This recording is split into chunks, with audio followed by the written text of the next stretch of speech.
तल यानी date tree का फल जब नया होता है, उसाई तल कहते हैं। इसके दो किस्म होते हैं, माले और फीमेल, और उनका रिप्रोडक्शन बिर के जरिए होता है। रसूल अल्लाह सल्लल्लाहु अलैहि वसल्लम ने एक दाफा देखा कि लोग तबिर कर रहे हैं, तो आपने फरमाया मुझे नहीं लगता कि इससे फायदा होगा। फिर जब लोगों ने बिर छोड़ दी, तो डेट ट्रीज रिप्रोड्यूस नहीं हुए। तो रसूल अल्लाह सल्लल्लाहु अलैहि वसल्लम ने फरमाया कि मैंने बस अंदाजा लगाया था। अगर ये काम फायदा देता है तो तुम कर लो। मैं भी तुम्हारी तरह एक इंसान हूं। तल का पाउडर मार्ड में सेमेन बढ़ाता है और सेक्सुअल पावर को मजबूत करता है।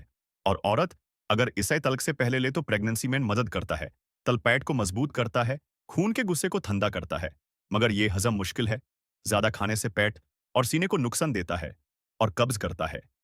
इसलिए जो लोग तल खाते हैं उनको मीठा और मक्खन के साथ लेना चाहिए ताकि साइड इफेक्ट्स कम हो जाए।